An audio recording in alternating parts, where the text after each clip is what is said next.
ရာတွေမှာအတယောဂရှိသူတွေအနေနဲ့အတက်ဖြစ်နိုင်ခြေပုံရပါတယ်။ဆောင်းရာသီမှာအတက်ပြဿနာကိုဘယ်လိုလျှော့ချရမလဲ။ဘာကြောင့်ဆောင်းရာသီရဲ့အေးမှာအတယောဂကပိုဆိုးစေရလဲ။ဘာကြောင့်လဲဆိုရင်တော့ဆောင်းရာသီရဲ့အေးကလူတိုင်းပုံမှာတက်ရောက်မှုရှိပါတယ်။အရင်အေးတဲ့အခါခန္ဓာကိုယ်ကတာမန်ထက်အပူချိန်ကိုထိန်းညှိဖို့တာမန်ထက်ပိုပြီးတော့အလုပ်ပိုလုပ်ရပါတယ်။ဒီလိုဆိုရင်ခန္ဓာကိုယ်ကပင်ပန်းနေပြီးတော့စိတ်ဖိစီးမှုများပါတယ်။ဒီအချက်တွေကြောင့်အတယောဂလက္ခဏာဟာပိုဆိုးစေပါတယ်။ဒါကြောင့်မို့ဆောင်းရာသီရဲ့အေးမှာအတယောဂသမားတွေဘယ်လိုကြိုးစိုက်ကြမလဲ။နံပါတ်1နွေးနွေးထထနေပေးရပါမယ်။အတယောဂသမားတွေအနေနဲ့ဆောင်းရာသီမှာအေးမမိအောင်နေဖို့ကအရေးကြီးဆုံးအချက်ဖြစ်ပါတယ်။အေးမိခြင်းကအာရုံကြောဆိုင်ရာပြဿနာတွေကိုပုံမှုဆိုးရစေပါတယ်။ဒါကြောင့်မို့ဆောင်းရာသီမှာအေးမမိအောင်နွေးနွေးထထနေပေးရပါမယ်။နံပါတ်2အေးရောဝအိပ်ဆက်ရပါမယ်။အေးရောဝခြင်းကလည်းအတယောဂကိုပိုဆိုးစေရမို့အေးရောဝအိပ်ဆက်ရပါမယ်။နံပါတ်3စက္ကန့်တိုင်းရှော့ချပေးရပါမယ်။ညတာချီရတဲ့မြလူတွေက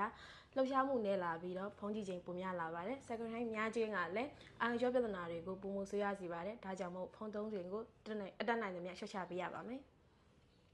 နံပါတ်4ရေကိုဂရုတစိုက်တောက်သုံးပေးရပါမယ်။ဆောင်းရာသီကအေးလာတာကြောင့်လူတွေကရေတောက်နေလာပါတယ်။ရေတောက်နေခြင်းကြောင့်ရေထဲခံချောင်းခြင်းတွေဖြစ်ပေါ်ပါတယ်။ရေထဲခန်းချောင်းခြင်းကလက်ထော်လိုက်အင်ဘလန်ကိုဖြစ်စေပြီးတော့အတယောဂကိုပိုဆိုးစေပါတယ်။ဒါကြောင့်မို့ရေကိုလောလောဆယ်တောက်သုံးပေးရပါမယ်။